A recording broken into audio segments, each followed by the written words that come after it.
सातारा के पूर्व नगर सेवक प्रकाश शिंदे ने सावरी गांव में एमडी कारखाने से अपने और अपने परिवार का कोई संबंध न होने की सफाई दी है। उन्होंने कहा कि कारखाना और जमीन उनके स्वामित्व में नहीं है और उनके नाम को केवल राजनीतिक द्वेष के चलते बदनाम करने के लिए जोड़ा जा रहा है। शिंदे ने यह भी स्पष्ट किया कि उनके स्वामित्व वाली जमीन पर कोई 5 स्टार होटल नहीं बनेगा और वहां कृषि पर्यटन शुरू किया जाएगा।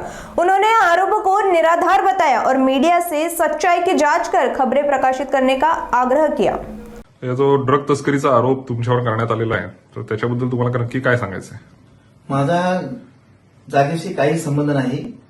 उबाटा आणि काँग्रेसच्या काही नेत्यांनी माझ्या विरोधात केलेले आरोप बिनबुडाचे आणि निराधार आणि खोटे आहेत। केवळ सनसनाटी निर्माण करण्यासाठी ते केले जात आहेत। एमडीचा साठा जिथे सापडला ती जमीन भोईन शेतकऱ्यांच्या मालकीची आहे। तो कारखाना किंवा जमीन माझ्या मालकीची नाही। ती जमिनीशी माझा कोणताही संबंध नाही। माझ्या मालकीच्या कोणत्याही जागेवर छापा टाकलेला नाही। जिथे छापा पडलाय ती जमीन जमिनीपासून 2.5 ते 3 किलोमीटर आहे।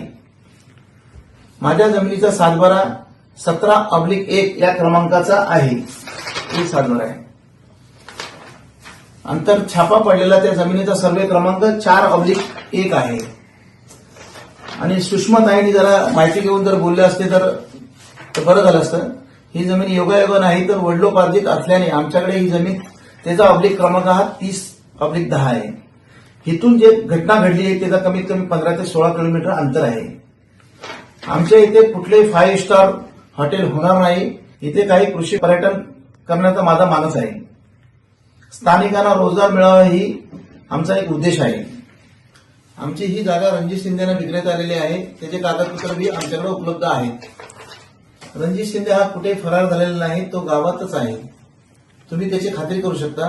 पोलिसांच्या एफआयआर मध्ये रणजित शिंदे यांच्या नावाचा कुठेही उल्लेख नाही। त्याचा या गुन्ह्यात कोणताही संबंध नाही। पोलिसांनी स्पष्ट केलेले आहे। तिथल्या हॉटेलमधून आरोपींना कोणतेही जेवण जात नव्हतं हे पोलिसांनी चौकशीत सिद्ध केलेलं आहे। केवळ राजकीय दोषापोटी हे सर्व आरोप केले जात आहे। आमच्या कुटुंबाला बदनाम कट रचला जातोय। बदनामी करणाऱ्या कायदेशीर नोटीस मी देणार आहे। त्यांनी आरोप मागे घेतले नाहीत तर त्यांच्या विरोधात आबरू नुकसानाचा दावा दाखल केला जाईल आणि जे आरोपी या गुन्ह्यामध्ये पकडलेले आहेत त्यांना सक्त आणि कठोर कारवाई झाली पाहिजे या मताचा मी आहे। आणि जे इतर आरोपी असतील त्यांना मी पकडून आत्मीय टाकण्याचा या मताचा मी आहे। तर मी एक मीडियाला विनंती करतो, खोटे आरोपींना बळी न पडता वस्तुस्थिती तपासून बातम्या प्रसिद्ध करावी ही विनंती मी